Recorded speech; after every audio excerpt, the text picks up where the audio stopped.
estaba revisando un poco algunos comentarios, ¿no? Vía Telegram. Y claro, alguien pregunta si desde la semana que viene, bueno, al privado, ¿sí? Hola Ronald, ¿cómo está? Buen día. Y pregunta si hoy íbamos a empezar con el primer experimento, ¿sí? Entonces, si recuerdan, les había comentado que esta clase más, ¿no? Esta clase más haríamos la última parte de ajuste de curvas. Y ya el siguiente martes, entonces ya iniciamos nuestro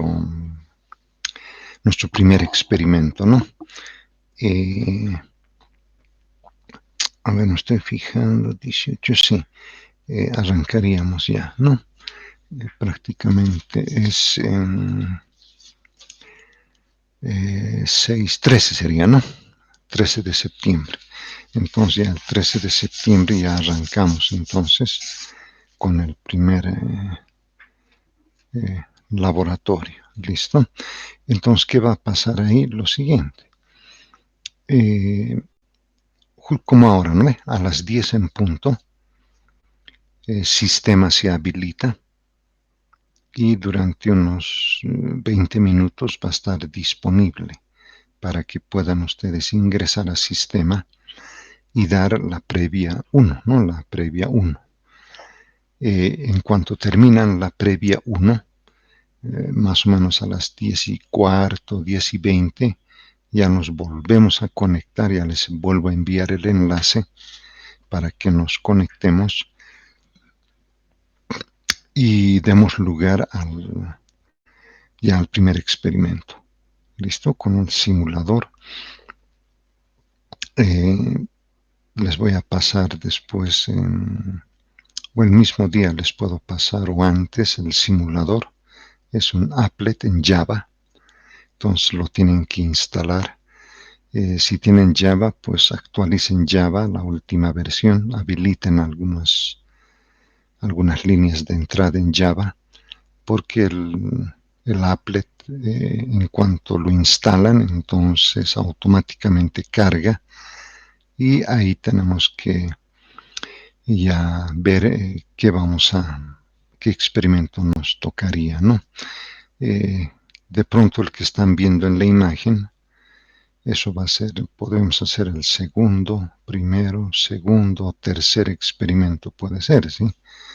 Para hacer una gráfica en 3D con GnuPlot, por ejemplo, podría ser, veremos eso, ¿listo? El applet lo puede hacer, pero veremos eso, ¿listo? Veremos eso.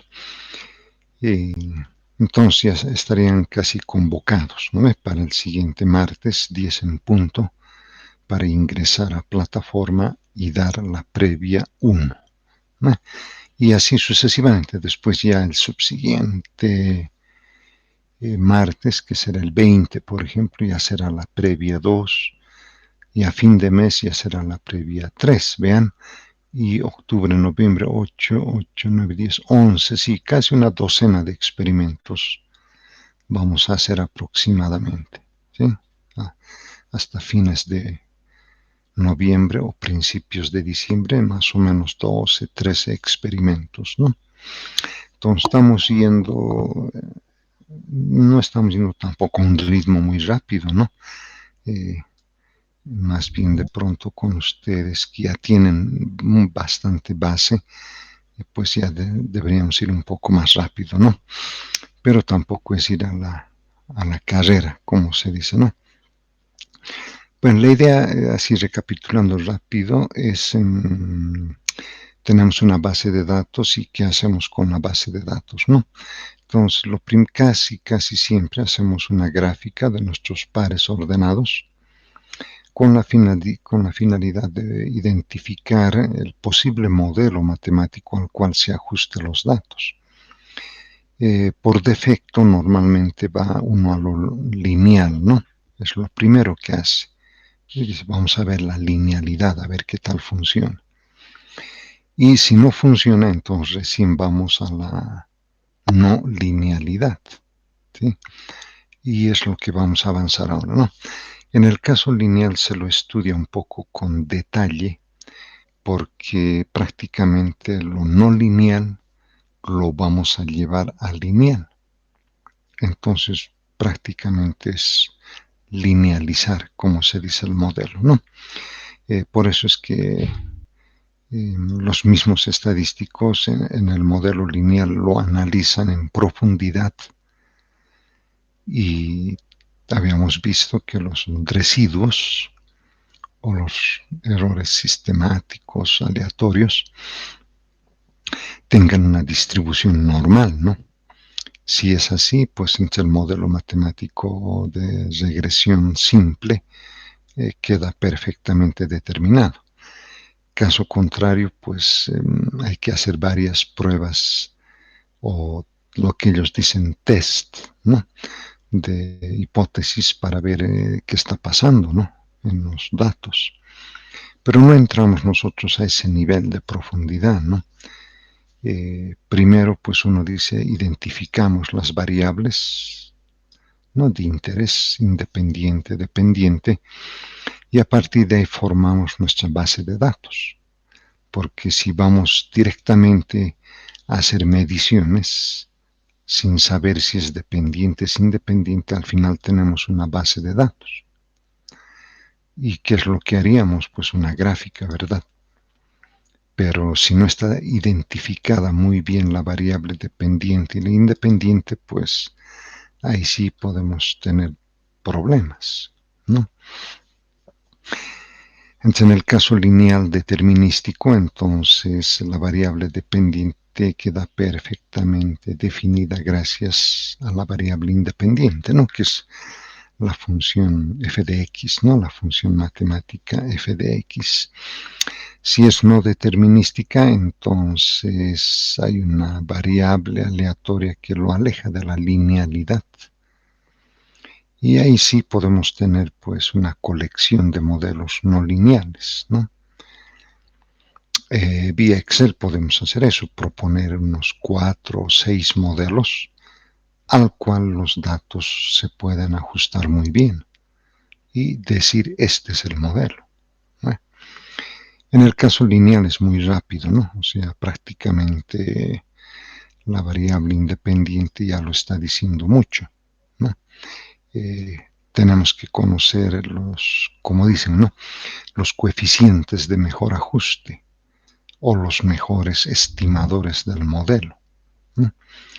Y casos excepcionales donde prácticamente tanto la variable independiente como dependiente, cada cual por su lado.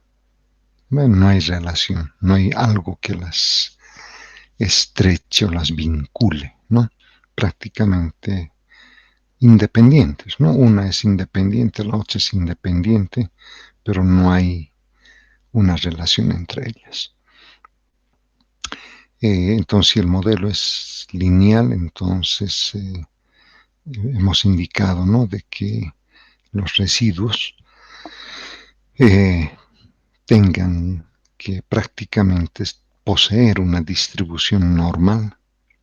Y si poseen distribución normal, listo, nuestro modelo matemático queda perfectamente definido, ¿no? Caso contrario, pues hay que hacer varias pruebas estadísticas para ver dónde está la falla, ¿sí? Cuando son pocos datos no hay mucho problema, ¿no? 15 datos, 20 datos, bueno, no hay mucho. La idea es grandes muestras, ¿no? 40, 60, 80, entonces ahí es donde se puede ver bien este fenómeno, ¿sí? Pero cuando es pequeñito, pues prácticamente diríamos, podríamos asumir la normalidad y nos interesa más esto, ¿no? Determinar los coeficientes de mejor ajuste, ¿no? Uno de los métodos, y quizás el más extendido, es este, ¿no? De los mínimos cuadrados, donde estos residuos elevados al cuadrado sean mínimos. Entonces, derivar respecto de cada coeficiente e igualarlo a cero nos dará la información de cuánto valen estos estimadores, ¿no? Algebraicamente, pues ya esta es una de las maneras de calcular estos estimadores. Cualquier paquete estadístico pues nos lo puede calcular, ¿no? La calculadora científica también. Lo que tenemos a mano es una hoja Excel y pues vamos a apelar ahí, ¿no?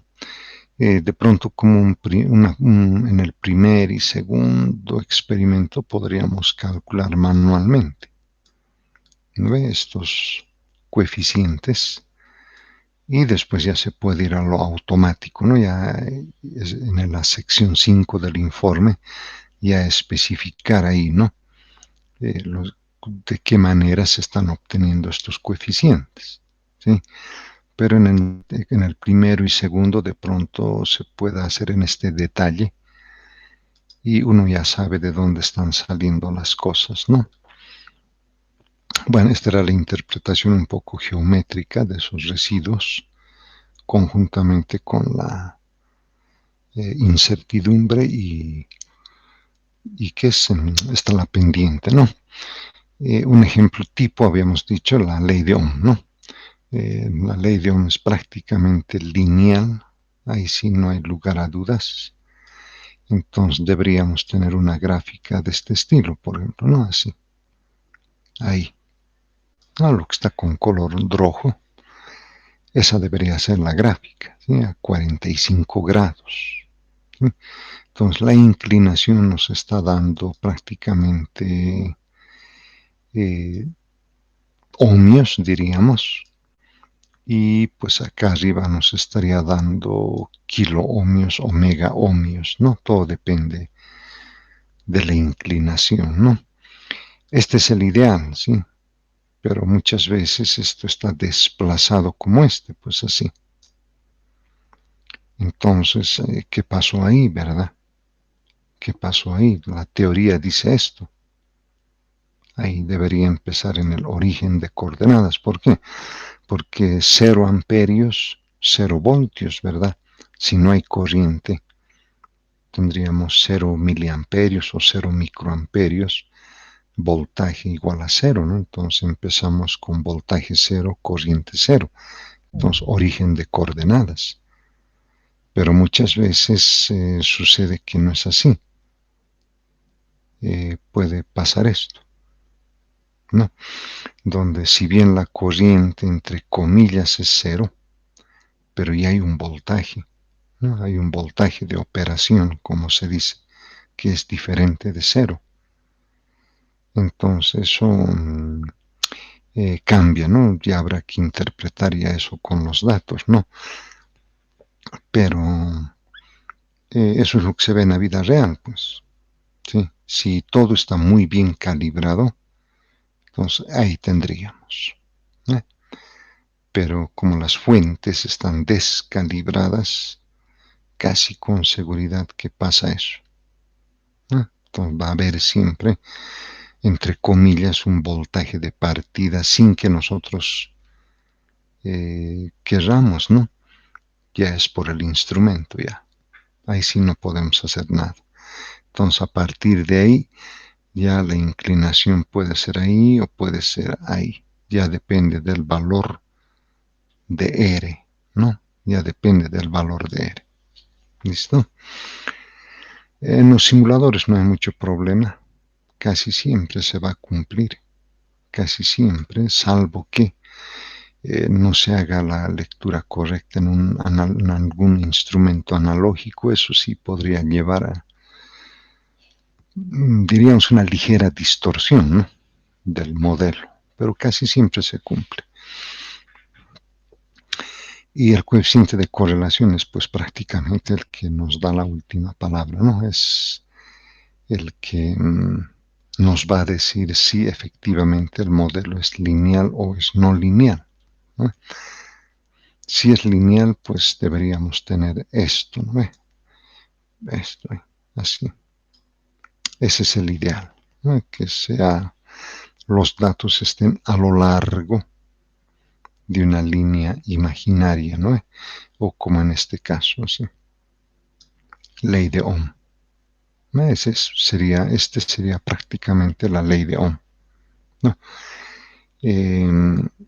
Pendiente positiva, a medida que el coeficiente de correlación aumenta, la distribución de los datos tiende, como se dice, ¿no? a estar a lo largo de una línea de ajuste. Y a medida que se alejan, pues ahí desconocemos cuál será ese modelo que ajusta los datos, ¿no? Normalmente vamos a tener pendientes positivas en el curso, yo diría que el 100%. Casos que saquen ahí, pues ya debería llamar la atención, ¿no? Inmediatamente dice, algo está pasando, no puede ser. Por ejemplo, la ley de Ohm sería como tener resistencias negativas, menos 1.5 kiloohmios, por ejemplo, ¿sí? Por dar un número. Imposible, ¿no ve? No puede ser eso. Entonces será 1.5 kiloohmios, pero no menos 1.5. Entonces hay un error grueso ahí. Entonces no se identificó de pronto correctamente las variables, ¿no? Entonces toca tener un poco de cuidado ahí. Como en todo, estos coeficientes de mejor ajuste o los mejores estimadores del modelo también tienen incertidumbres, ¿no?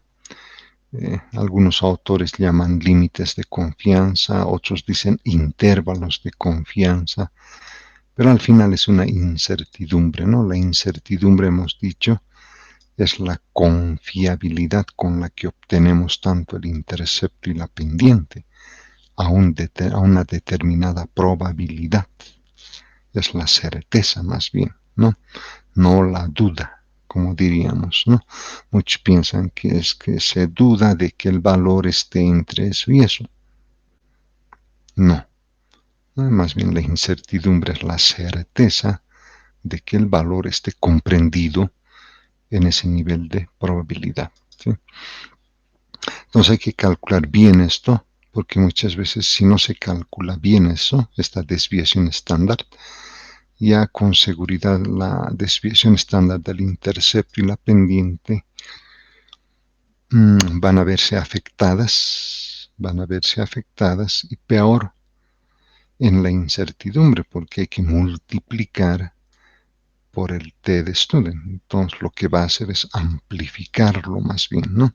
Entonces por eso hay que calcular con mucho cuidado esto, ¿sí? Entonces por eso aquí vuelve y juega. ¿Quién es la variable independiente? ¿Quién es la variable dependiente? Porque si no se identifica él, eso bien, el riesgo es que esto estemos calculando mal. Y al calcular mal esto, pues ya olvidémonos, ¿no? Ya esto va a salir. Puede inclusive que de más alto que estos coeficientes, ¿no? El intercepto y la pendiente, puede darse ese riesgo, ¿sí? Entonces el modelo hasta acá quedaría perfectamente ¿cómo se dice? Definido, ¿no? Perfectamente definido. En el caso de hacer una prueba de hipótesis nula, casi siempre la vamos a hacer con respecto de la pendiente, casi siempre. ¿Sí? Es esta, ¿no? Vamos a hacer uso de esta desviación estándar. Entonces, ¿por qué? Porque conocemos, ¿no? Por ejemplo, como decía, en la ley de Ohm.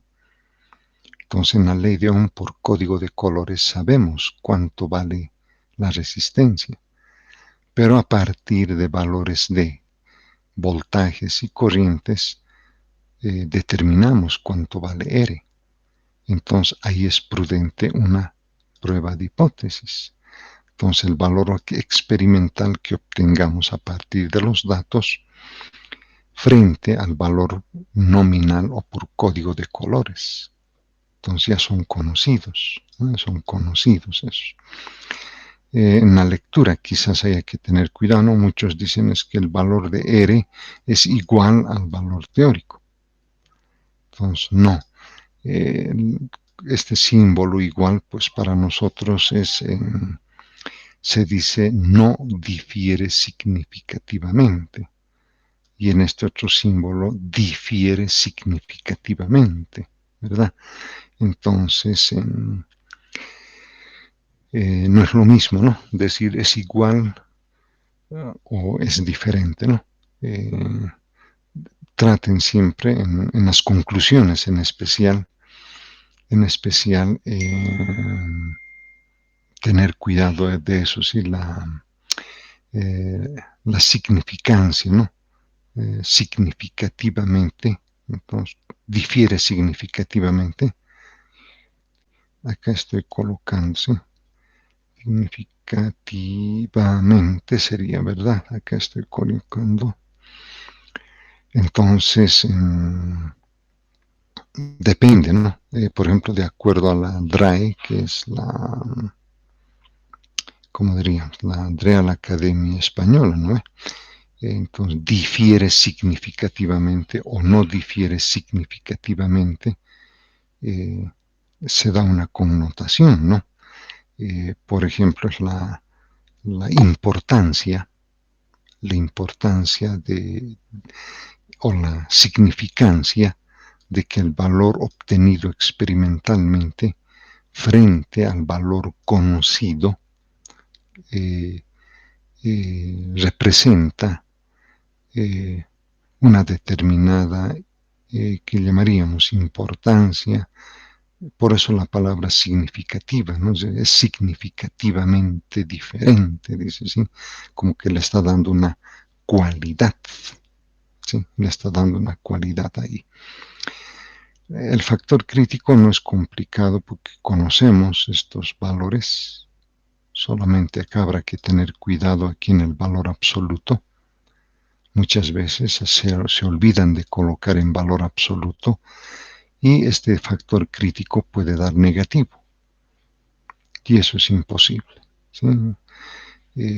Vamos a ver después de que eso no se puede dar, porque cuando esté en valor absoluto, estaríamos en la prueba o en la teoría de dos colas, ¿no? La prueba bilateral que llaman los estadísticos. Pero si no está en valor absoluto, entonces una prueba unilateral. Y normalmente nosotros hacemos la bilateral. Entonces garantizamos con el valor absoluto el signo, ¿no? Estamos tomando, se dice, los extremos de la cola. Vamos a ver después. La manera de aceptar o rechazar la hipótesis pues será comparar el factor crítico con el dado por tablas, ¿no? En la TED Student, ¿sí? Como un ejemplo, estos son datos del libro de Álvarez Hueta, pero no específico. Bueno, aquí pues le pone Y centímetros, X centímetros, ¿no? Esto es de los ejercicios propuestos. 2, 4, 6, 8, 10, 12, 14 pares ordenados, ¿sí? Tendríamos ahí 14 pares ordenados. De entrada ya nos está diciendo que es lineal, ¿no? Pero queremos conocer los niveles de significancia o los intervalos de confianza al 95%, ¿no? Esto es por calculadora o con el Excel, ¿no? Normalmente con el Excel, estos valores. Y al final, pues, obtenemos los coeficientes de mejor ajuste. El coeficiente de correlación está bastante bien, 96% está bien, ¿no? Es casi la mayoría de los datos prácticamente estarían contenidos en esa línea teórica, ¿no? Y los intervalos de confianza, pues vamos a colocar siempre estos que hemos determinado acá en la fórmula, ¿sí? Normalmente no hacen esto. Cuando hacen sus informes no colocan valores acá, lo dejan con beta sub 0, beta sub 1 y directamente colocan el resultado. ¿Sí? Entonces, cuando uno ve eso, dice, ¿cómo así? ¿De dónde salió eso? ¿No? Entonces, no se olviden colocar siempre intercepto y pendiente, y por Excel entonces ya se obtiene este valor. ¿Sí? Lo mismo acá, vean, colocar siempre o casi siempre los valores numéricos con sus unidades, vean, ahí. ¿Eh? Y como les comento, en los informes no se ve eso, ¿sí? Colocan la fórmula y el resultado. Listo. Y se olvidaron de las unidades. ¿Sí? Toca tener cuidado. De ahí vendría la incertidumbre, que sería el estadístico T, de la tabla de valores de la T de student. ¿Dónde está esto? Aquí está la pendiente, 0,856. Y acá el intercepto, ¿no? 0,337. Y estaría dando estas incertidumbres, ¿no? Aquí hay un problema, ¿no? Esto está mal, ¿no? Es esto, ¿no? 0,8, ¿ven? 0,82. Pero aquí lo dejé como 8000, no puede ser, ¿no? Entonces hay siempre este tipo de errores, ¿sí? Entonces hay que corregirlos, ¿no? Es un error grueso, error sistemático, se puede corregir. ¿Listo? Si fuera 0,82 la incertidumbre, vean que el intercepto es 0,28. Entonces este está siendo mayor que este. Y normalmente es como en este caso. La incertidumbre es más pequeña, en este caso, que la pendiente, ¿no? Ahí está bien. Pero en este caso 0,8, 0,82 a 0,29, digamos, pues como que predomina la incertidumbre, ¿no? Entonces, en esos casos, pues,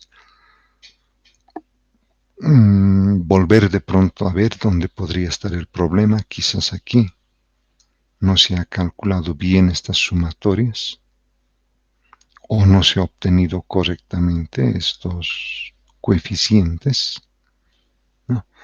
O pueda darse el caso que la base de datos, algún valor o algunos valores, algunos pares ordenados, eh, no estén correctamente determinados, ¿no? Haya error sistemático por que está en juego. Entonces, detalles, por ejemplo, si pudiera, bueno, si se diese ese caso, en las conclusiones hay que colocar, pues, ¿no? En las conclusiones habría que un poco justificar a qué se debería que, en este caso, ¿no? Por ejemplo, ¿no? El intercepto, ¿no? La incertidumbre del intercepto esté dando mayor que el intercepto, ¿sí? Esté dando mayor.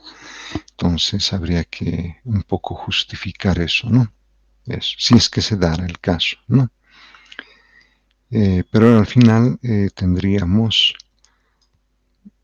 el objetivo propuesto, ¿no? Que es obtener el modelo lineal generalizado, quiere decir, con incertidumbres, ¿listo? Al nivel de confianza del, como dice aquí arriba, 95%. ¿Listo? Entonces, que lo hagan así en el informe está muy bien. ¿Sí? Entonces van en detalle. ¿Ve? Van en detalle. De regresión lineal múltiple, de pronto podamos hacer uso. Les había comentado, ¿no? Que la resistencia eléctrica, por ejemplo, no solamente puede ser función de voltaje y corriente, ¿no? Sino que muchas veces depende de la temperatura y depende obviamente del material, ¿no? No es lo mismo cobre que bronce. Entonces ahí vamos a ver la resistividad eléctrica. Entonces la resistividad del cobre es una, la resistividad del bronce es otra. Entonces la resistencia de un conductor eléctrico, por ejemplo, va a ser función de eso. ¿Sí?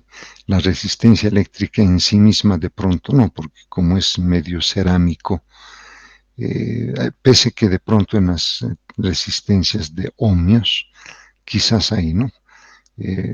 80 ohmios, 100 ohmios, el riesgo que se corre es sobrecalentarlos, ¿no? Y eso muchas veces pasó en laboratorio, pues hacían las conexiones y a los 5 minutos ya empezábamos a notar un olor a quemado.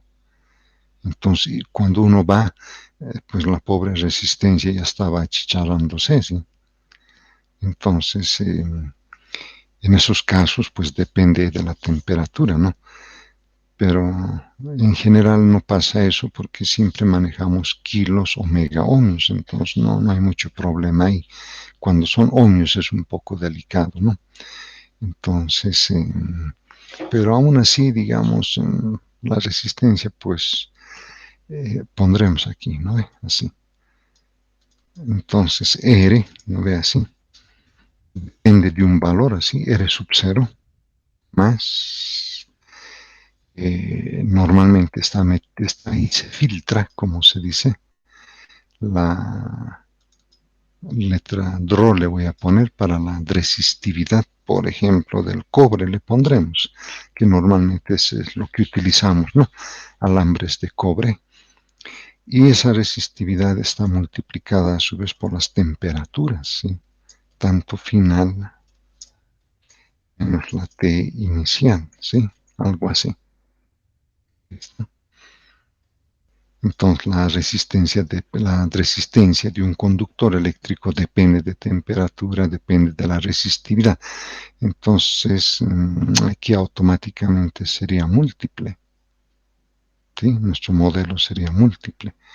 Entonces depende de la resistividad, depende de la temperatura, ¿no? Final inicial, pongámosle, ¿no? Entonces habría como 1, 2, 3, como 4 coeficientes a determinar, ¿sí? Y de acuerdo a la idea de regresión múltiple, el residuo tenemos que hacer mínimo, entonces hay que derivar respecto de beta 0, beta sub 1, beta sub 2, bueno, aquí beta késimo, ¿no? Y ahí vamos a tener pues enésimas o késimas ecuaciones con késsimos coeficientes a determinar, ¿no? Y normalmente en esos casos se recurre a determinantes, ¿no? La regla de Kramer es la que se utiliza bastante. Veremos, ¿sí? Si podemos hacemos ese experimento, la resistividad eléctrica en un conductor, pero ahí estamos inclusive asumiendo linealidad, ¿sí? Pero veremos, ¿no? Veremos si podemos hacer una múltiple ahí. Esto es pues entonces lo interesante, ¿no? Porque casi el 99% de los experimentos son de naturaleza no lineal. Sí, eso es inevitable. ¿Sí? Y por ejemplo, uno de esos es este, ¿no? El modelo exponencial. ¿Sí? Un ejemplo son los termistores. ¿Sí? Entonces, en los termistores el comportamiento es exponencial, es no lineal, no óhmico, se dice. Entonces, si uno tiene una base de datos, ¿no? Tiene una base de datos, entonces hay que determinar bueno, aquí es eta, no es epsilon, ¿listo? Aquí es eta sub 1, eta sub 2, no son los coeficientes a determinarse. Entonces, si vamos por los mínimos cuadrados, siempre errores, ¿no? Tenemos que, bueno, las derivadas respecto de eta 1, eta 2 debe igualarse a 0, ¿verdad? que es la idea que arrastramos de la linealidad. Pero entonces se forma pues un sistema de ecuaciones a resolverse, que en este caso no es tan simple como en el caso lineal, ¿sí? No es muy simple. Entonces normalmente hay que ir a métodos iterativos, no hay que hacer un programa. Ahí sí ustedes, ¿no? Como informáticos, harían un programa para resolver cuánto vale eta sub 1 y cuánto vale eta sub 2, ¿no? Entonces, a partir de iteraciones, 10, 100, 500, 1000 iteraciones, al final diga, estos son los valores aproximados, ni siquiera van a ser los valores reales, ¿no? Van a ser valores aproximados. Y deben tener ustedes una materia de cálculo numérico y programación, ¿no ve? Entonces ahí, por ejemplo, se establecen condiciones de borde, condiciones de contorno, para determinar estos coeficientes. En otras palabras, el problema simple más bien se va a complicar. ¿No ves? Se hace complejo el problema. Entonces, para no entrar en esa complejidad que en algunos casos sí amerita, pero en otros casos de pronto no, pues entonces vía una transformación, como dice, ¿no? Al modelo lineal. Tenemos un modelo no lineal, linealizamos por medio de logaritmos naturales o logaritmos en base 10, cualquiera de los dos. Pero al final el modelo no lineal lo estamos linealizando vía logaritmos naturales. Entonces, el mismo problema, vean, exponencial, ¿no? Como está aquí arriba, exponencial vía logaritmos, aplicando correctamente logaritmos bajo un cambio de variables, prácticamente se ha linealizado, es lineal, que hay que determinar cuánto vale A, cuánto vale B. ¿Cómo calculamos eso? Ya sabemos, ¿verdad? Aquí arriba creo que está, a ver, veremos, aquí está, ahí está. Entonces el intercepto y la pendiente, listo. Entonces si ya conocemos estos coeficientes, entonces nos devolvemos atrás, vean, conocemos cuánto vale B minúscula y conocemos cuánto vale A minúscula. Conocidos A minúscula, B minúscula, puedo escribir mi modelo no lineal con incertidumbres más, ¿no? Le podemos aumentar eso más. ¿Ven? Entonces el modelo queda, muy bien definido. ¿Listo? En PET, en PET hay un simulador. Entraremos un rato a PET para que les muestre el simulador que hace justamente ese tipo de ajustes. Aquí, por ejemplo, ¿no? Entonces ahí está PET. ¿No? Entramos a simulaciones, vamos a ir a matemática y aquí está, ¿no? Entonces, de estos, por ejemplo, ajustando la curva, dice, ven, ajustando la curva. Entonces entramos, está en línea, hay que cargue un rato el programa y ahí está. Bueno, ahí tenemos nuestro plano cartesiano, los 4 cuadrantes, como dicen algunos, otros dicen plano cartesiano, ¿no? A la izquierda tenemos una ventana donde está dando el R cuadrado, que es el coeficiente de determinación. Su raíz cuadrada será el coeficiente de correlación. Y a su izquierda está x elevado al cuadrado, que es el chi cuadrado, ¿sí? Depende, hay muchos, en vez de preferir el R, el coeficiente de correlación de Pearson, prefieren el chi cuadrado. ¿Sí? Prefieren. Ya depende del estudio. En la parte derecha superior tenemos, dice, curva, residuales y valores, ¿verdad? Y abajo, en la parte inferior, tenemos una canasta, un baldecito, con varias esferas que representarían los datos, ¿no? Que nosotros podemos ir colocando aleatoriamente, al azar, por ejemplo, en los 4 planos cartesianos, ¿no? O en el plano cartesiano, así, ¿no? Las líneas verticales que vemos, ¿no? Las de color azul, en este caso, cuando activamos valores, acá en la parte derecha, ahí, véase, tenemos las coordenadas, ¿no?, de cada punto, ¿no? Podemos ir modificando. Por ejemplo, ahí tiene 3,3 en abscisas y en ordenadas menos 2,5. Pero delta y, dice, eso quiere decir, pues nosotros lo interpretaríamos como que, entre comillas, el error con el que se estaría determinando este menos 2,5. Y como que le está dando, vean, a todos el mismo peso. 0,8, 0,8, a toditos les da el mismo peso, ¿no?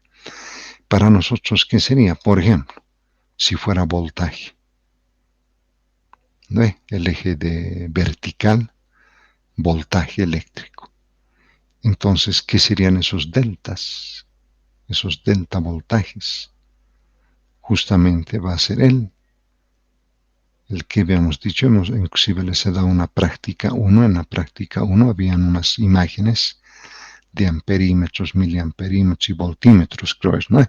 Tenían que hacer la lectura. Entonces ahí venía la sensibilidad, ¿no? La sensibilidad. Entonces estos deltas de alguna manera vendrían a ser la sensibilidad del voltaje, por ejemplo. Podemos modificar, vean, como también podemos aumentar. ¿Sí? Ahora, ¿de qué depende eso? ¿De qué depende aumentar? ¿De qué depende disminuir? ¿Sí? Entonces, básicamente eso es, como dice, sensibilidad, es el instrumento, ¿no ve? Entonces, si el instrumento no es muy sensible, entonces obviamente vamos a tener una sensibilidad muy alta, ¿no ve? En este caso, uno diría alta, ¿no ve? Pero en realidad sería una sensibilidad muy baja, ¿no? La interpretación es al revés. Mientras que aquí uno dice bien baja por el valor, ¿no? Pero la interpretación sería una buena sensibilidad. O sea, la menor división de la escala del instrumento, ¿no? Y a toditas pues se le da el mismo peso, como dicen los estadísticos. Pero estrictamente esto puede variar. Unos pueden ser más grandes, otros más pequeños, algunos casi nulos. En el momento de hacer las mediciones ya se ve eso, ¿no? Ahí se puede tener. Ahora, obviamente, los datos que nosotros obtenemos no están pues así distribuidos, ¿no? Prácticamente están concentrados en el primer plano cartesiano, acá, ¿no ve? Ahí, prácticamente la mayoría de los datos está en el primer plano cartesiano, no como estaban distribuidos al azar, ¿verdad? Pongámosle más ahí, digamos, en este extremo, ¿no ve? Es así aleatorio, vean, completamente aleatorio. Entonces, ¿qué habíamos dicho? Entonces, el primer modelo es lineal, ¿verdad? Por defecto, entonces decimos curva y automáticamente ya lo hace su ajuste. Entonces, a la izquierda vemos en color azul ya el coeficiente de determinación y el chi cuadrado, como se dice, ¿no? Entonces, el color azul, cuanto más cercano a uno, hemos dicho mejor.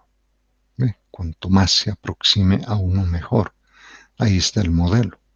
Ya directamente calculó intercepto y pendiente.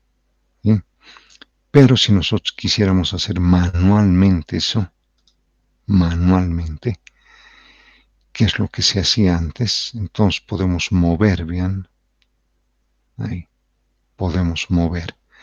Y esto es lo que hacíamos antes, pues. Agarrábamos una cercha y con la cercha, pues, íbamos haciendo esto, que la línea de ajuste en lo posible pase por la mayor cantidad de datos, ¿no? Entonces con la cercha íbamos buscando y muchas veces, por ejemplo, lo dejábamos ahí, listo, ¿no? Entonces vean el coeficiente r cuadrado es 0,77, ¿no? Entonces uno diría, pues no está tan malo, ¿no? Pero es mejor si es 80 o si es hasta 90, ¿no ve? Pero ahora, ¿de qué va a depender eso? ¿No? Entonces, de los datos. Entonces, cuanto más nos vamos aproximando, vea ese dato, ya pasó a 0,82. A ver, este dato si lo aproximo, vean, 0,86. Esto lo bajo, pues no pasa nada, ¿no? Entonces, la mayor influencia, vean, está acá arriba, vean, ahí está, 91. O sea, son en los últimos valores, 93. ¿Ven? Ahí. O sea, como que los primeros no tienen mucho peso, pero estos últimos parece que sí, vean, influye bastante. 0,90, vean, ahí 0,94. Entonces, cuanto más se van aproximando a la línea de ajuste, vean, R ya cambió a 0,95. ¿Ve? Entonces ahí está bien, pero entonces los primeros pues pueden estar un poco dispersos, pero los últimos pues normalmente tienden a estar a lo largo de una línea. Pero este es nuestro ajuste manual, ¿verdad? Modificando los datos. Lo que llamábamos antes, vamos a hacer laboratorio en casa.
Chasing that A and want to save time on proofreading? Grammarly makes editing one click simpler.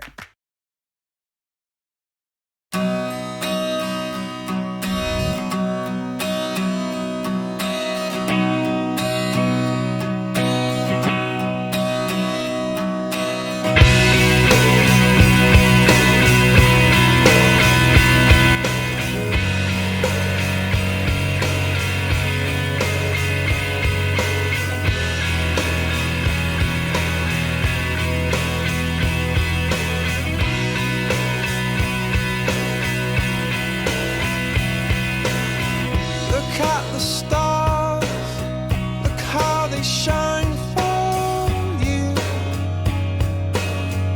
and everything you do. Yeah, they were all yellow. I came along, I wrote a song for you, and all the things you do. Was called yellow. So then I took my turn. Oh, what a thing to have done. And it was all yellow.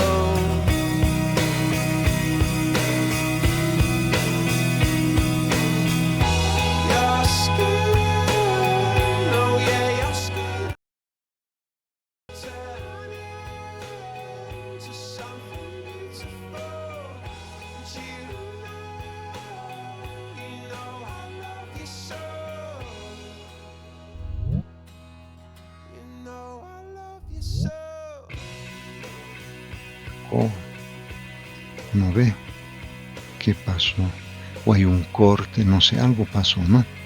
Estaba revisando eso, pero yo veo que alguien ha entrado y nos sacó del salón, ¿sí? No falta así compañeros que les gusta,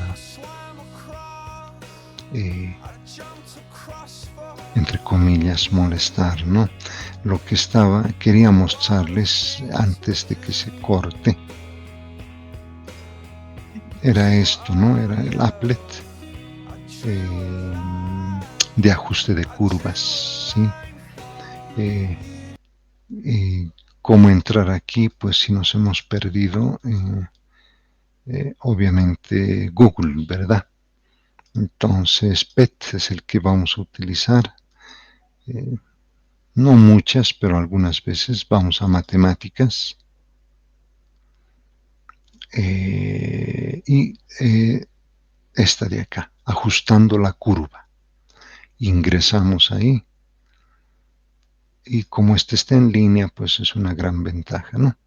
Ahí. Entonces, bueno, antes de que ocurriese ese corte, he aquí el plano cartesiano, dividido en 4. A la izquierda tenemos una ventana que da el coeficiente de determinación R y el chi cuadrado. Y a la derecha tenemos otra ventana que da curvas residuales y valores, ¿sí? Entonces, en este cesto que observamos representan los datos, ¿sí? Los pares ordenados, que nosotros podemos ir colocando, por ejemplo, de manera totalmente aleatoria en este plano cartesiano, ¿sí? Es como si hubiéramos obtenido mediciones, y esas mediciones, por ejemplo, caen ahí, ¿no? Por dar un número, ¿no ve? Por dar un número. Bueno, ahí. Pero normalmente, pues nosotros no vamos a tener esta forma, ¿no?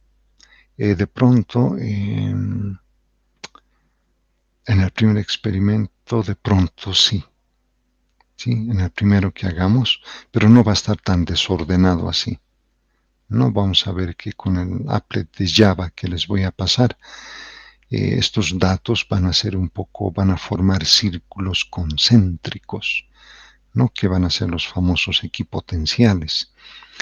Pero entonces normalmente, por ejemplo, si estuviéramos estudiando la ley de Ohm, pues no vamos a tener así valores menos voltaje, menos corriente, ¿no? casi siempre, va a ser siempre positivos. Van a ser positivos. Ahora, ¿qué representan esas líneas verticales azules? ¿Verdad? Bueno, aquí dejaremos esta, ¿verdad? Si activo valores, entonces ahí tenemos las coordenadas, ¿no? Nos está dando las coordenadas, tanto en abscisas como en ordenadas. Hay negativa, negativa, acá positiva, negativa, ¿no? Abscisas positiva, ordenadas negativa. Bueno, ¿qué representa delta y aquí como está, no? Entonces podemos modificar, ¿vean? Podemos hacer tan grande como se quiera o tan pequeñito como se quiera. Ahora, ¿de qué depende eso? De que sea tan grande y sea tan pequeño. Depende de las unidades de medición, ¿no? Por ejemplo, si estamos estudiando ley de Ohm, entonces, por ejemplo, delta Y en el eje de ordenadas puede estar el voltaje. Entonces, este ancho, como se dice, esta barra, normalmente llaman barras de error, ¿sí? Para nosotros de pronto representaría la sensibilidad del instrumento, ¿ve? Como la menor división de la escala. Entonces puede ser muy sensible, como puede tener una pobre sensibilidad, ¿no ve? Entonces normalmente si es un buen instrumento, entonces va a haber buena sensibilidad. Entonces todos van a tener esa misma sensibilidad. Si le quito esto, entonces a todos les estaría dando, como dicen los estadísticos, el mismo peso. O sea, y obviamente es cierto, ¿no? Porque si estamos utilizando un instrumento, un voltímetro, no estamos cambiando el voltímetro a cada rato, ¿no? Con el mismo voltímetro estamos haciendo todas las mediciones. Por lo tanto, la sensibilidad es la misma para toditos los pares ordenados que tenemos. Bueno, supongamos que está así, ¿no ve? Totalmente aleatorio nuestros datos, ¿sí? Ahí, este más le pondremos ahí, por ejemplo. Bueno, entonces, ¿qué hemos dicho? Una gráfica, ¿no ve? Pues ahí están los datos, le colocamos curva y automáticamente la applet ya nos lo está ajustando, ¿no? Está dando el mejor ajuste, la incertidumbre y la pendiente. Esto es automático, no es como si el Excel lo estuviera haciendo, ¿no? Entonces, pero si nosotros quisiéramos manualmente, ¿no ve? Manualmente, entonces la pendiente, vean, la pendiente puede ser negativa, pero absurdo aquí, ¿no ve? La pendiente más bien aquí es positiva. Y el intercepto, vean, lo podemos ir moviendo, ¿no ve? El intercepto. Entonces, con la cercha antes hacíamos esto nosotros. Agarrábamos la cercha y lo que veíamos era que la mayor cantidad de datos pasen por esta línea de ajuste. Vean, ahí, por ejemplo, ahí, a ver si lo inclino un poco más. Pero entonces, si observan en la gráfica, el de color azul en especial, el coeficiente es muy bajo, vean, 0,49. O sea, se aleja de la linealidad, ¿verdad? Entonces, ahí, por ejemplo, subió un poco, 0,52. Entonces, cuanto más lo voy inclinando, va empeorando. Entonces, parece ser que ahí es, a ver, sí, ahí, no, ahí. Por ejemplo, este sería el ajuste manual, ¿sí? Introducir estos valores, ¿no ve? A la calculadora y en la calculadora sacar esas sumatorias, la sumatoria en X, la sumatoria en Y, la sumatoria de X al cuadrado, eso, calcular manualmente todo eso y con fórmula ya calcular beta sub 0 y beta sub 1 y este coeficiente R. Entonces esto sería lo que haríamos manualmente, ¿sí? Entonces uno va al Excel y dice, no, mejor ajuste, pues ahí está, mejora un poquito, no vean 0,53, pero aún así es muy bajo, ¿sí? Hay mucha dispersión, como vemos acá. Entonces, cuando uno ve esto, dice, entonces estos datos puede hacer que no se ajusten al modelo lineal, por el R muy bajo. Vamos a uno cuadrático, ¿verdad?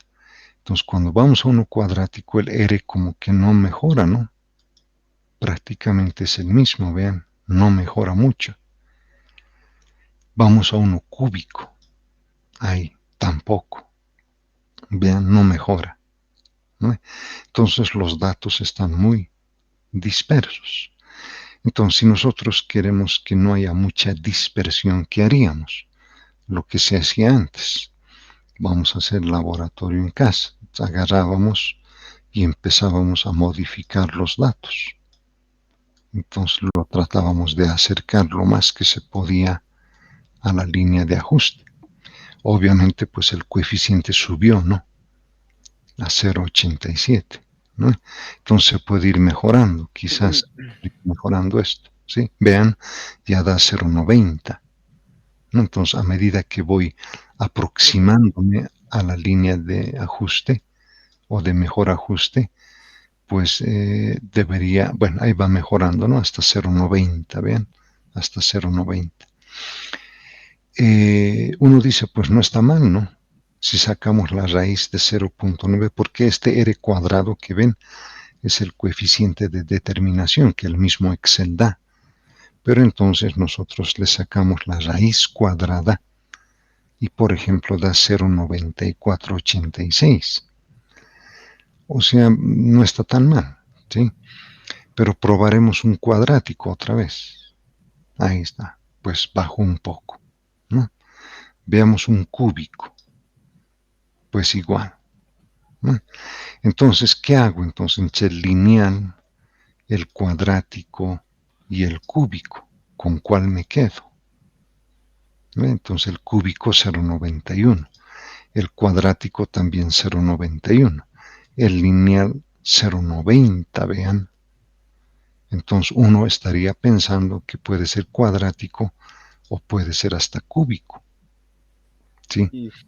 Pero, por ejemplo, si estamos estudiando la ley de Ohm, sería absurdo decir es un ajuste cúbico, ¿no ve? Por mucho que R sea 91, no podemos decir la ley de Ohm se ajuste a un modelo cúbico.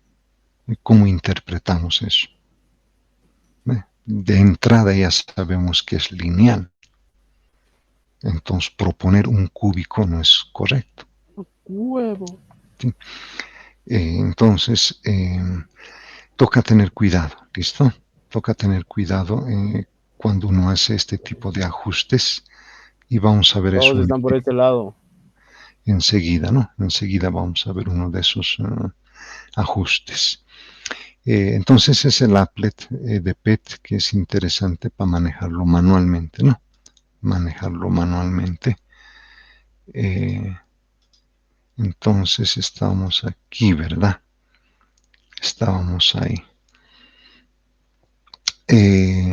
Entonces aquí hay modelos no lineales, exponencial, potencial, exponencial lineal, en base 10 lineal, estrictamente inversa lineal o lineal inversa lineal, ¿sí? Es una lineal con una inversa lineal. Aquí podemos ir aumentando más modelos, ¿sí? No son los únicos, ¿sí? Por ejemplo, ¿qué pasaría si los datos se ajustan, por ejemplo, a un logaritmo? Por, ¿no ve? O así directamente, logaritmo de x, sí. Podríamos tener un modelo de este estilo, ¿no ve? Un logarítmico, ¿sí? Pero la idea en general es que, como dice acá, aplicamos logaritmos, hacemos cambios de variable y obtenemos el modelo lineal. Esa es la idea. Conocidos estos coeficientes, podemos conocer los del no lineal y obtener nuestro modelo no lineal. Obviamente con incertidumbres, ¿no? Porque aquí también nos interesa la incertidumbre tanto de A y B minúscula.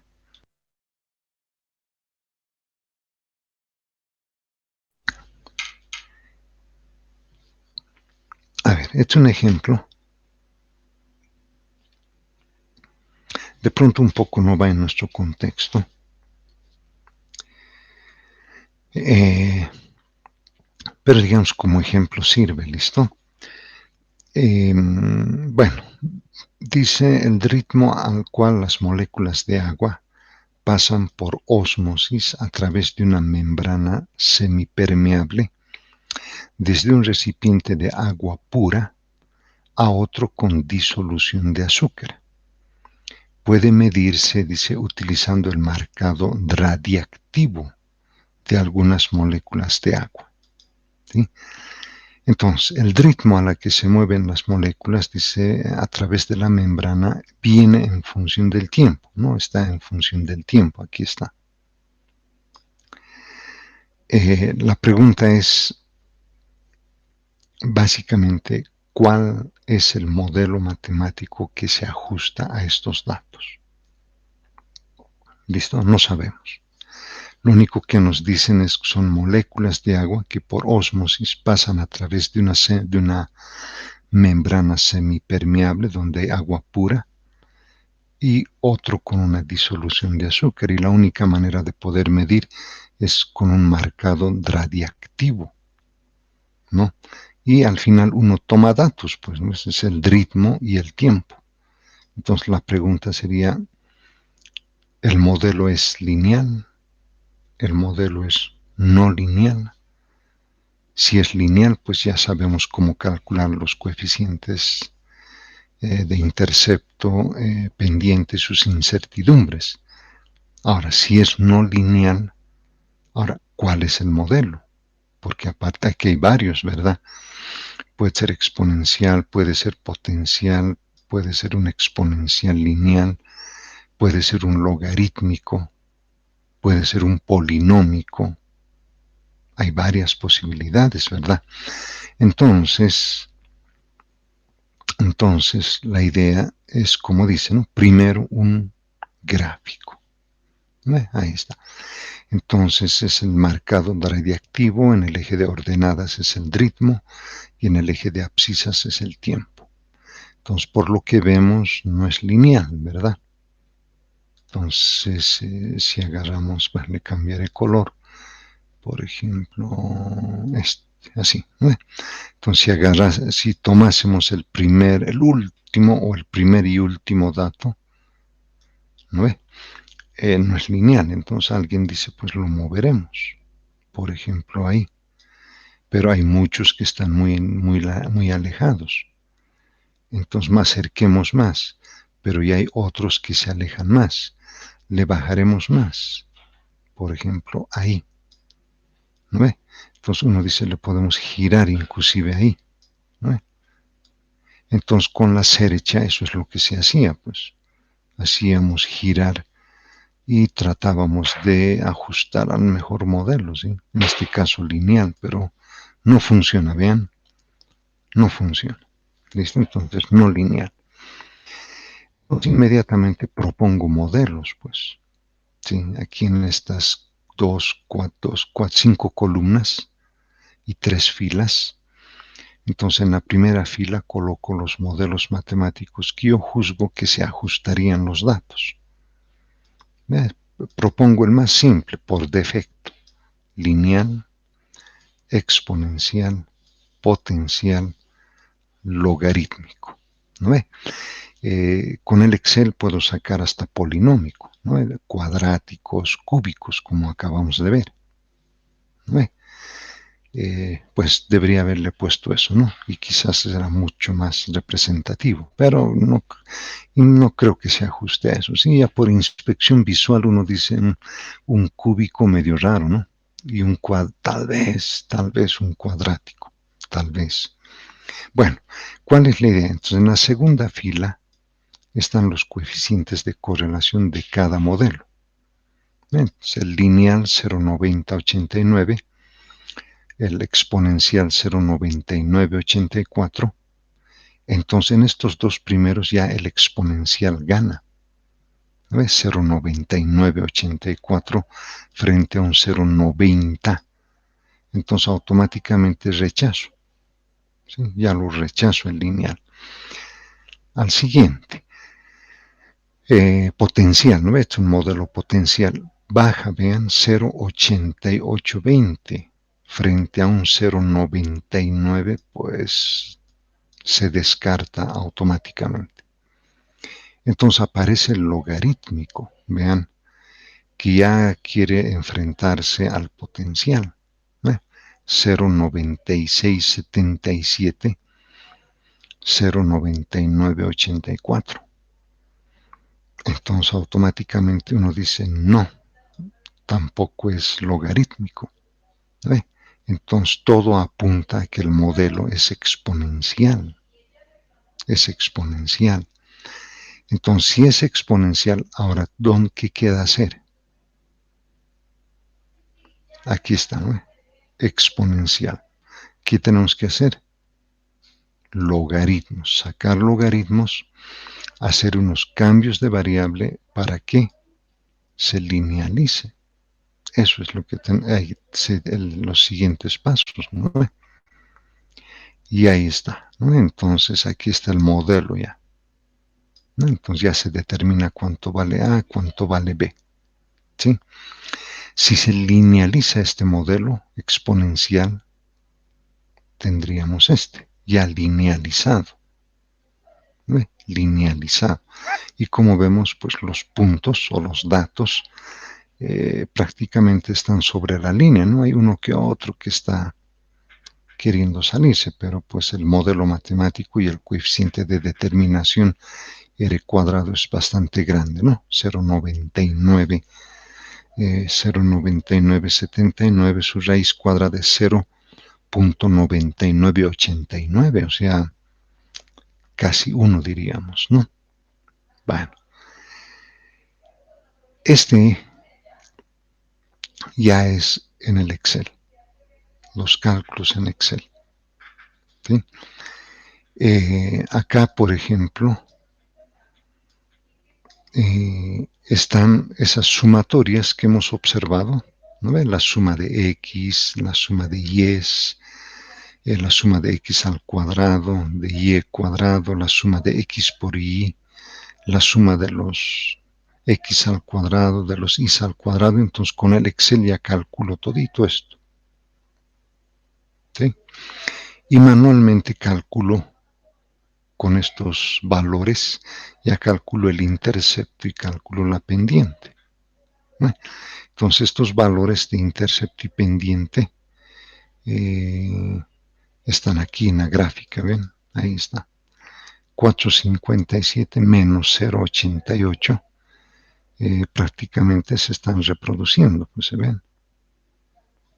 Entonces lo que estoy calculando manualmente a partir de esto, el Excel o el GnuPlot me lo calcula directamente el modelo. Pero entonces para las incertidumbres tengo que calcular estas desviaciones estándares, ¿no? La que habíamos visto, les comentaba. Estas de aquí arriba, ¿dónde están? ¿Dónde están? Creo que son estas, ahí está. Primero es esta desviación estándar y después viene la de la pendiente y del intercepto, ¿verdad? Entonces, eso está acá, pues. Entonces, la primera desviación estándar, ahí está calculada. La pendiente, ahí está. Y para el intercepto, ¿ve? Y mi TD Student al 95%, hay 8 datos, menos 2, 6 grados de libertad, por tablas me vale esto. Entonces, las incertidumbres ya están ahí calculadas, ¿no? Que sería este TD Student por la desviación estándar dependiente y este TD Student por la desviación estándar del intercepto. Ahí. Y eso me da lugar a que obtenga mi modelo lineal, ¿no? Pero ya con incertidumbres. Vean, solamente aquí el Excel o GnuPlot pues nos está dando números, ¿no? Tanto la pendiente como el intercepto. Pero acá ya estoy obteniendo sus incertidumbres. a este 95%. Entonces, se ha linealizado prácticamente acá. Acá está la linealización. Pero entonces nos devolvemos hacia atrás para conocer los coeficientes no lineales, el A y el B, con sus incertidumbres, ¿no? Lo que decíamos aquí arriba en esta tabla. Ahí está. Entonces, A es A mayúscula, conozco, pero el A minúscula no conozco, entonces hay que despejar de ahí. B minúscula es B mayúscula, ¿ve? Entonces, con el Excel puedo hacer todos estos cálculos y vamos a hacer todo eso, ¿sí? Entonces calculan A, su incertidumbre, la pendiente, su incertidumbre. Entonces mi modelo no lineal, ahí está. Ahí está, ¿no? Hasta se ve mejor ahí, ¿no? Ahí está. Entonces lo que está con verde es el modelo no lineal, ¿no? ¿Qué pasó ahí? Punto, cero punto. Hay errores de typeo ahí, ¿no? Pero ahí está.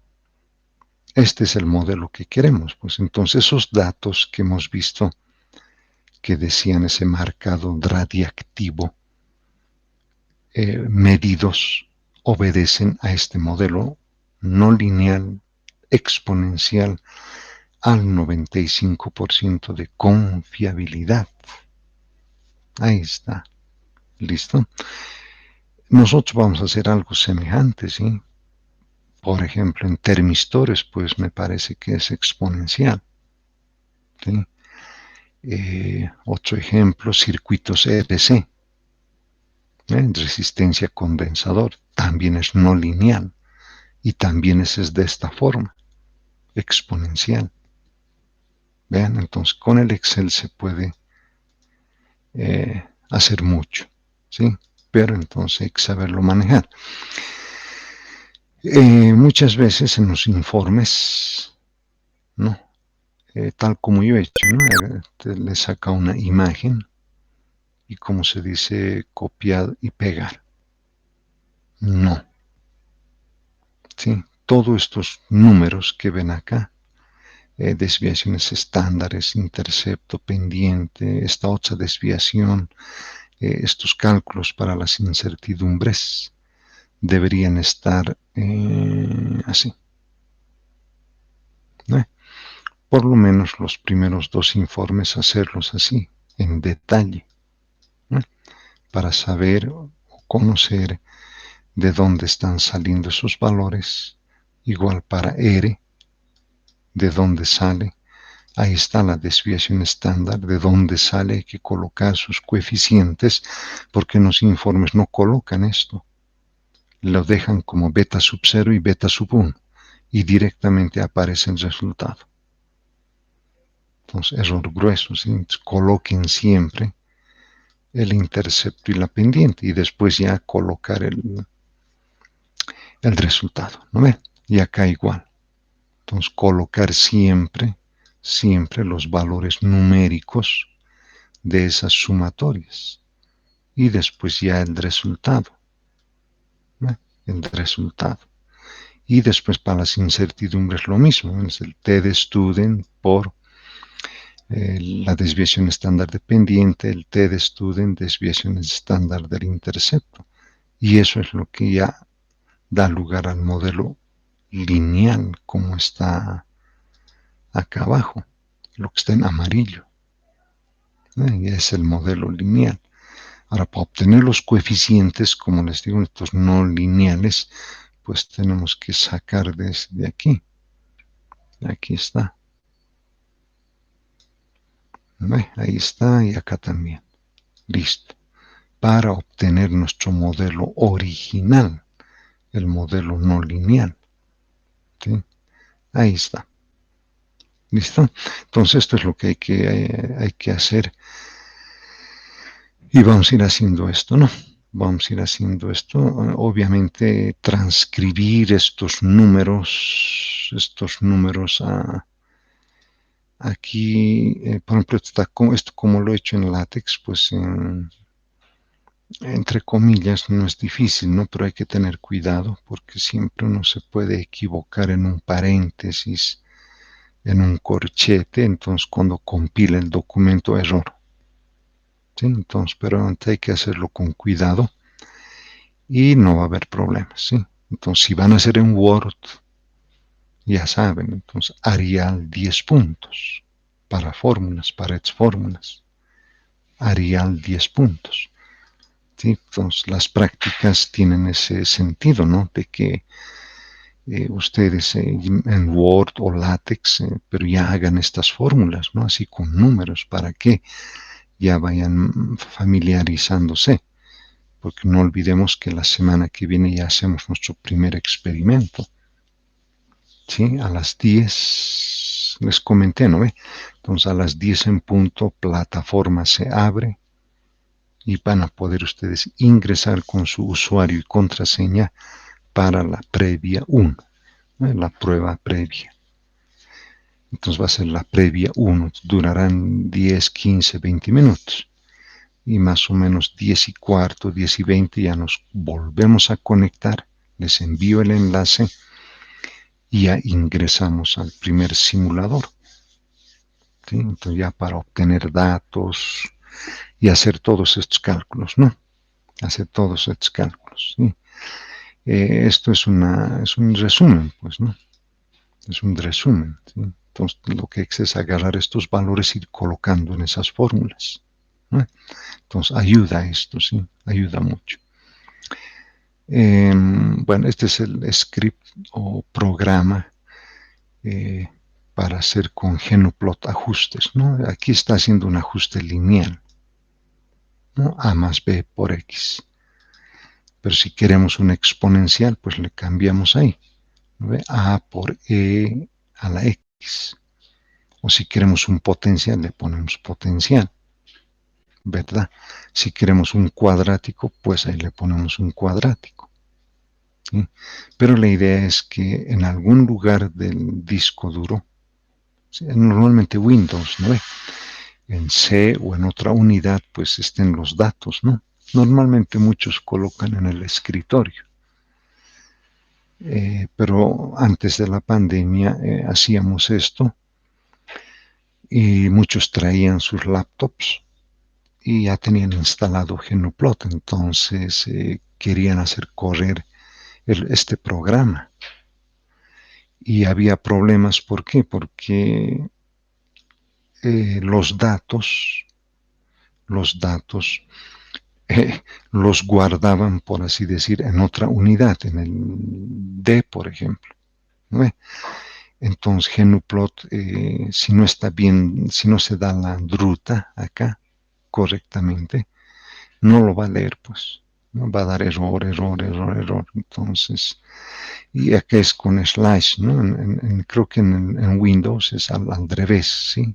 No es slash, está al otro lado, ¿no? Está inclinada al otro lado, hay que tener cuidado en eso. Pero hay que colocar aquí la dirección o la druta donde está la base de datos para que Genoplot pueda jalar y cuando diga este U, que es using, 1, 2 es la primera columna con la segunda columna. Se supone que en la primera columna, por ejemplo, está la variable dependiente, digamos, y en la segunda columna está la variable independiente. Entonces Genoplot va a ver eso y lo va a leer. Y no solamente lo va a leer, sino que le va a hacer el ajuste más.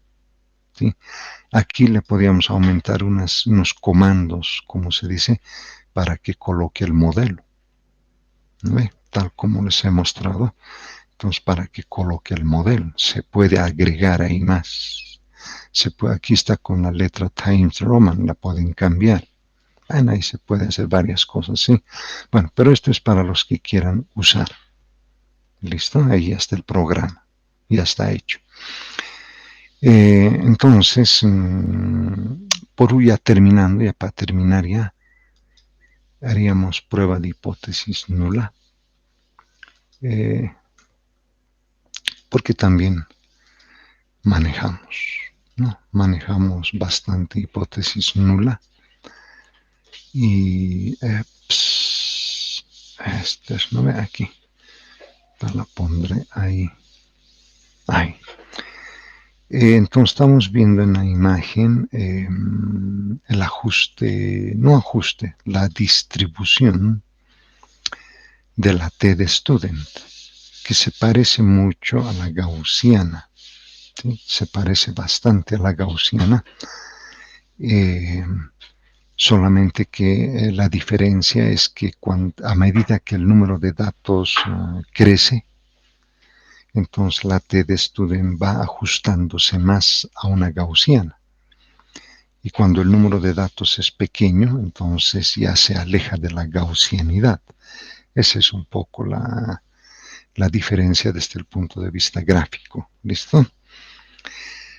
Entonces nosotros usamos más, no sé, está este de acá, no, la prueba bilateral, ¿sí? Lo que llaman también prueba de dos colas, ¿sí?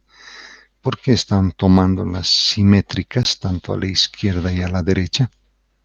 Entonces son las zonas de rechazo y todo lo que está aquí dentro pues sería la zona de aceptación, ¿no? Entonces nosotros manejamos mucho esto, ¿sí? La prueba bilateral.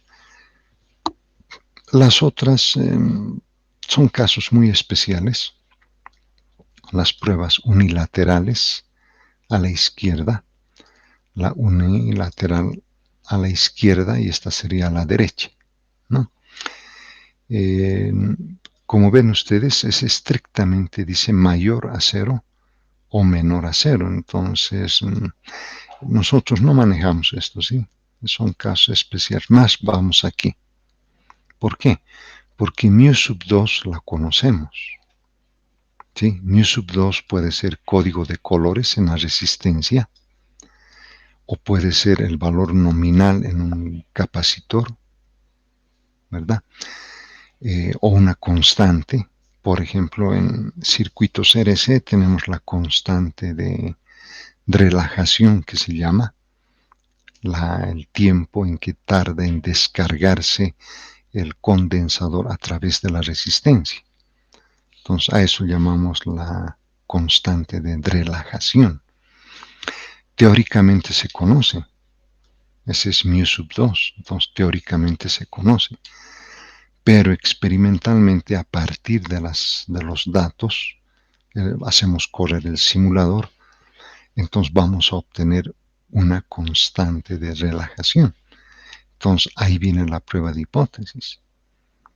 La hipótesis nula vamos a aceptarla, H sub 0, o H sub 1, la hipótesis nula. Vamos a rechazar la hipótesis nula, pero vamos a aceptar la hipótesis alterna. ¿Sí? Entonces ahí está, ese es un ejemplo muy concreto. ¿Sí? En circuitos RC se va a hacer prueba de hipótesis. Entonces teóricamente se puede calcular la constante de relajación. Teóricamente ya va a ser conocida. Pero a partir de los valores que obtengamos, vamos a calcular esa constante. Y la pregunta es, ¿aceptamos o rechazamos la hipótesis nula? Entonces eso se va a hacer. ¿Listo? Bueno, son ideas de qué manera la prueba de hipótesis no solamente puede ser en el ámbito técnico-científico, ¿no? Sino puede inclusive llegar al ámbito social, ¿sí? Un ejemplo que poníamos es, por ejemplo, en la Eloy Salmón. La Eloy Salmón los fines de semana es muy frecuentado, ¿verdad? Especialmente sábados, lleno. No hay 100 personas. Habría que ver en el día, deben llegar hasta 1000 personas o 2000 personas, ¿verdad? Eso es personas que van, personas que vienen, entonces hay un flujo continuo. Entonces, como se dice ahí, es grandes muestras. ¿No ve? No hay 30 personas, no hay 15 personas, eso hay hasta 100, 200 personas que están caminando, averiguando, preguntando, ¿verdad? Entonces el administrador de uno de esos centros comerciales tiene la misión de que los vendedores, o sea, los que tienen los locales, vendan, ¿verdad? Entonces, en lo posible vendan, porque si no venden, no pagan administración, y si no pagan administración, pues los servicios tampoco se pagan, ¿no? No son gratuitos. Agua, energía eléctrica son los que más se consume. Entonces el administrador de pronto dice, bueno, al centro comercial vamos a asumir de las 500 personas que vienen al día, pongámosle 70, ¿no ve? Más o menos hagan este gasto, ¿no? Algunos dirán mucho es, ¿no? ¿Cómo va a gastar 300, verdad? Depende que vaya a comprar, ¿verdad?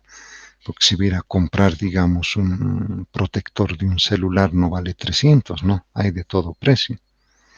Ahora si van a ir a comprar un regalo para un, qué sé yo, para un matrimonio, digamos, bueno, ahí dependiendo del recurso, pues neveras, congeladores, licuadoras, etcétera, ¿no ve? Pero se vende, ¿no ve? Y el administrador pone un tope. Entonces, para el administrador esa es la media, pues ¿no? Esa es su referencia, ¿no? Su patrón, su estándar. ¿Pueden comprar menos? Sí, alguien va y no quiere gastar, pues puede comprar un protector de celular de, qué sé yo, 30 bolivianos, digamos. Pero hay otro que va y quiere comprar una licuadora. Entonces, ¿cuánto será? Entonces varía, ¿verdad? Al final, ¿qué es el administrador? ¿Qué ha hecho? ¿Qué ha hecho con todo esto? Prueba de hipótesis. No lo está llamando él prueba de hipótesis, ¿no? Pero está haciendo hipótesis. Él dice, se propone más o menos, él estima que gastarían más o menos esto, ¿verdad? Pero ¿qué pasa si dice, no, van a gastar más, unos 2.000 bolivianos? ¿Ve? Pero entonces está haciendo técnicamente está haciendo una prueba de hipótesis, ¿sí? Está partiendo de supuestos de que los sujetos, las personas, puedan verificar lo que él dice, ¿no? Gasten efectivamente 300 más o menos de ese monto, ¿no? Lo que les comentaba, de los condensador y la resistencia, normalmente ahí es de interés la constante de relajación, ¿no? Entonces, teóricamente se estima cuántos segundos es, pero a partir de la información que obtenemos del circuito que se arma, se calcula también una, que hemos dicho, una constante de relajación experimental, ¿no? Y ahí viene la hipótesis, ¿no? En cuánto se acercó o en cuánto nos alejamos, ¿no? Y esas pruebas de hipótesis las hacemos pues casi de las 24 horas, 16 horas, a cada rato estamos haciendo eso, ¿sí? Desde que nos levantamos hasta que vamos a descansar. Estamos haciendo pruebas de hipótesis, ¿sí? Eh, pero no le damos este nombre, ¿no? Porque ni hipótesis de investigación, hipótesis nula, ¿no? Solamente es tantas personas vienen y más o menos yo estimo que van a gastar tanto. Listo, ¿no? Entonces, ¿qué está diciendo el administrador esto, no? Una hipótesis de investigación, ¿no?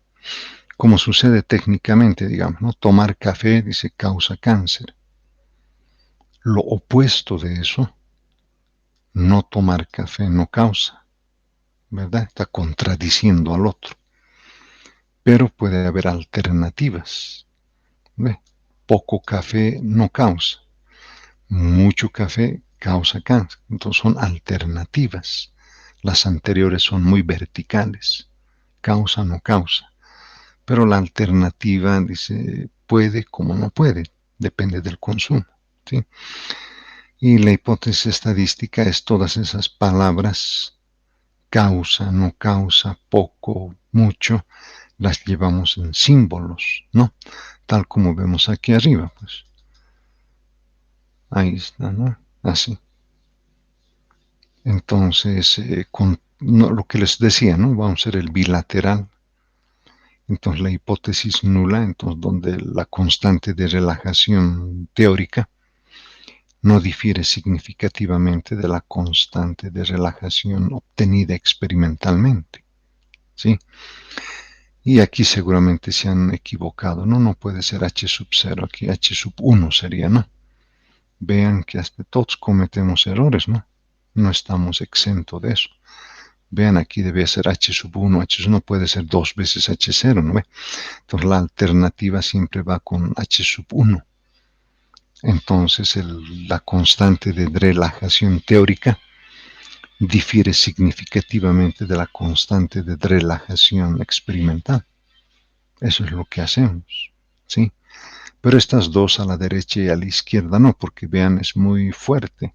Es menor o igual o es mayor o igual, ¿no? Salvo que nosotros estemos buscando eso, pues podemos hacer. Si queremos saber si es estrictamente mayor o estrictamente menor, ¿no? Esto ya depende de lo que uno quiera hacer, ¿sí? Pero normalmente vamos a ir al bilateral, pues que es el que más manejamos, ¿sí? Normalmente se presentan estos tipos de errores. Nosotros no usamos, pese que quizás deberíamos, pero digamos su punto más fuerte es en la econometría, ¿no? Ahí es donde tiene un punto fuerte. Pero digamos, normalmente uno toma decisiones correctas o incorrectas, lo que llaman falsos positivos. ¿Ve? Por ejemplo, uno puede aceptar la hipótesis nula a sabiendas que esta es falsa, ¿no? O sea, uno puede tomar una decisión incorrecta, ¿sí? Entonces, estos errores tipo 1, tipo 2 ayudan mucho a tomar una correcta decisión, ¿sí? Una correcta decisión. Nosotros pues hacemos esto, ¿no? Hemos venido hablando de esto para grandes muestras. Z, ¿verdad? Habíamos dicho Z se distribuye normalmente, ¿no? Pero nosotros tenemos pequeñas muestras, pues entonces el estadístico T se distribuye según según la tabla de valores que hemos visto, ¿no? Para la T de student. Entonces, para la prueba bilateral, la idea es directa, ¿sí? Primer paso, formulamos la hipótesis nula y la hipótesis alterna de esta manera, ¿no? Después, obviamente, ya se ha seleccionado el estadístico, que es este, ¿no? Porque son pequeñas muestras. Entonces, inmediatamente el factor crítico. Hay que calcular el factor crítico, que no es nada más que restar el valor, por ejemplo, de la constante de relajación experimental menos la constante de relajación teórica. ¿Ve? Y estas, en vez de tener estas desviaciones estándar así como vemos, vamos a tener la desviación estándar de la pendiente, ¿sí? Que está en la anterior lámina que les había mostrado. Y la decisión, pues básicamente, si es inferior a t de student, la aceptamos, pero si es mayor a la t, la rechazamos la hipótesis nula, pero aceptamos la hipótesis alterna, ¿sí? Entonces, normalmente estos tres pasos en el marco teórico se copian, ¿sí? Y hay que tener un poco de cuidado aquí, ¿no ve? Porque esto es para mediciones directas e indirectas. Pero cuando ya es ajuste de curva, entonces tenemos que colocar la desviación estándar de la pendiente, ¿no? Ya en la sección 5, que es de resultados y análisis, ya habrá que sustituir valores numéricos con sus respectivas unidades, ¿no? Ya son cálculos esos, ¿sí? Este es el caso unilateral, ¿no? Que si se diera, ¿no? Que si se diera. Es lo mismo que el anterior. Hay que formular la hipótesis, hay que calcular el factor crítico, vean que es muy parecido, pero aquí cambia, ¿ven? Ahí cambia, es estrictamente mayor. Y la toma de decisiones es semejante a la bilateral. ¿Sí? De pronto nos interesa porque hay una experiencia donde manejamos 2 simuladores y la pregunta es cuál de los 2 simuladores genera mejores resultados. Entonces son 2 simuladores para un mismo fenómeno físico y queremos saber cuál de los 2 está generando mejor información. O finalmente los 2 generan lo mismo. O son completamente diferentes. Entonces ahí vamos a ver ese caso. Pues, si las varianzas son idénticas, si las varianzas no son diferentes, ¿no? Entonces dependerá en qué caso estamos, ¿sí? Ya con números hay que manejar. Pero sería la base de datos del primer simulador. Sería la base de datos para el segundo simulador. Y en ambos podemos calcular sus varianzas, ¿verdad? Entonces vean que el factor crítico ya no se calcula como en los anteriores casos, ¿verdad? Y la varianza ya se calcula en función del número de datos y de las varianzas de los simuladores, ¿no? Ahora, si fuera diferente la varianza, pues los grados de libertad, vean, se calcula de diferente manera y el factor crítico también. ¿Sí? Entonces ya depende, pero hay una experiencia donde se maneja esto. ¿Sí?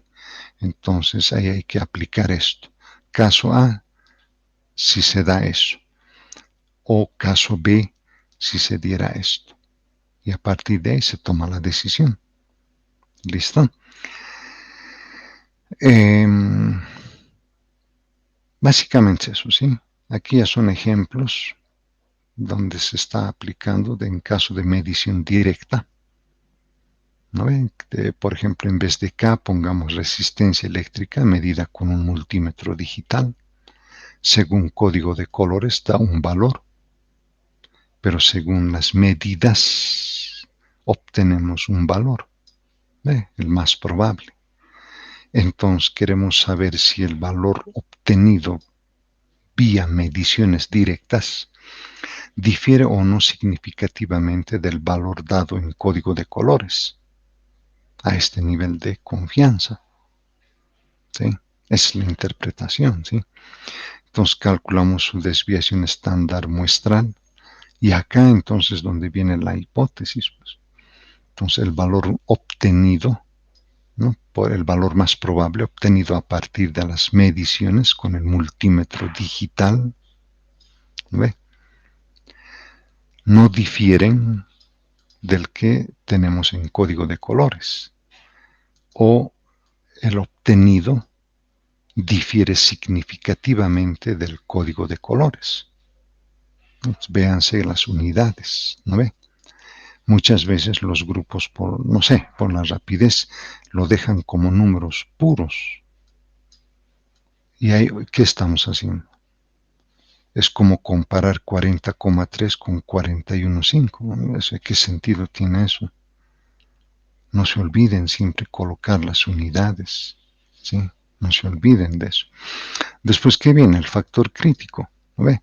Entonces, el valor obtenido por cálculos menos por código de colores, y ahí tendríamos su desviación estándar. Al final nos da un valor, ¿no ve? Y para tomar una decisión, pues comparamos el valor obtenido con el t de student, ¿no ve? Porque aquí tenemos ¿cuántos datos? 7, ¿verdad? Entonces 7 menos 1, 6. Entonces para 6 grados de libertad y al 95% está diciendo vale esto.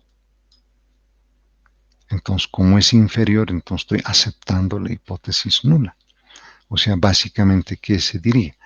Que el valor más probable para la resistencia eléctrica no difiere del valor dado por el fabricante por código de colores. Entonces, la persona que ve eso, lo que va a ver es esto. No difiere. Listo, o sea, va a concluir que son iguales. Pese que los valores en apariencia no son iguales, pero de acuerdo a la prueba de hipótesis, 40,3 no difiere significativamente del código de colores. O sea, eso daría lugar a que son virtualmente lo mismo. ¿Sí? Entonces, esas son las interpretaciones que hay que ir haciendo. Bueno, esa es prueba de hipótesis, ¿listo? Eso es normalmente la prueba de hipótesis. Va a depender mucho entonces del experimento y de los resultados que se obtenga para obtener determinadas conclusiones, ¿no? Entonces, prácticamente este ya es el final, pues sí, ya es en última clase teórica, ¿no? La última clase teórica. La siguiente ya nos vamos de lleno a los experimentos. Y como les comenté, a las 10 en punto, ingresan al sistema para la previa 1. Terminan la previa, inmediatamente nos conectamos como estamos ahora y manejamos el primer simulador para obtener información de lo que vamos a hacer. ¿Listo? Las preguntas, alguna vez alguien me preguntó eso, ¿y qué cosas va a preguntar o qué cosas se pregunta en la previa? Para los primeros experimentos, normalmente las preguntas giran alrededor de mediciones directas, indirectas, propagación de errores, distribución de grandes muestras y distribución de pequeñas muestras, ¿sí? Normalmente gira alrededor de esas las preguntas. Entonces van a tener unas 10 preguntas, me parece, de opción múltiple y ustedes dan respuesta, ¿no? No se olviden que vale 10 puntos, ¿sí? Más 10 puntos la asistencia, 20 puntos. Más 10 puntos foros que les voy a poner desde ya a partir de la semana que viene, son 30 puntos que ya están en juego. Más adicional están las prácticas. A ver, práctica 1, práctica 2 y de pronto una práctica 3 van a tener un puntaje extra adicional a los 100 puntos. ¿No ve? Entonces va a tener un puntaje adicional. Entonces ya no estamos sobre 100, estamos más de 100, ¿no ve? 100 es lo correcto, pero con las prácticas estaríamos como ayudando, digamos, ¿no? Entonces, por eso es importante las previas, dar las previas, ingresar a los foros para responder y la asistencia. Sí, son 30 puntos, ¿no veis? 70 es el informe. Muchos se confían en el informe y muchas veces, como les comento, los informes están con errores gruesos. Listo, ya no es sobre 70, ¿verdad? Ya va bajando. Y si hay muchos errores gruesos, listo. Ya va 50 sobre 60, 40, por ahí va oscilando. ¿Sí? Entonces, valga la redundancia, la constancia y la perseverancia de ustedes va a ser clave para llegar a fin de semestre. Si no son perseverantes y constantes, listo, ¿no ve? Entonces muchos compañeros como decían, no, mejor lo dejo, siguiente semestre voy a llevar, ¿sí? Pero siguiente semestre es casi lo mismo, ¿no ve? O sea, de pronto cambia algunos experimentos, pero la idea es lo mismo, toca hacer informes, ¿no? Entonces, por eso los grupos, organícense bien, los grupos y las prácticas, si van a ser en Word, van a ser en LaTeX, ya eso ya tiene que estar definido ya esta semana, que la semana que viene ya arrancamos con los experimentos, ¿no? Y ahí recién querer estar decidiendo ya tarde, ¿no ve? Porque 10 días pasan rápido, ¿no? A la subsiguiente es el segundo informe, la subsiguiente es el tercero, fin de mes. Entonces van a ver que eso es como subir al tren y el tren no pausa hasta llegar a la meta. ¿No ve? Ya, entonces nos iremos despidiendo entonces, salvo que algún compañero o compañera tenga algún comentario sobre lo que hemos hecho o alguna duda o sobre grupos. Todo eso es bueno hablar ahora, sí, y no ya en el camino pues dejarlo, ¿no? Ya, entonces nos vemos el siguiente martes, ¿listo? El siguiente martes entonces les voy a hacer el recordatorio para que ingresen a plataforma a dar su previa, ¿listo? Y después nos conectamos como estamos ahora. Bueno, entonces que tengan una buena tarde y siempre a cuidarse, no bajar la guardia, y vía Telegram también estamos en contacto. Bueno, que tengan una buena jornada y buen apetito. ¿Listo? Sí. Hola.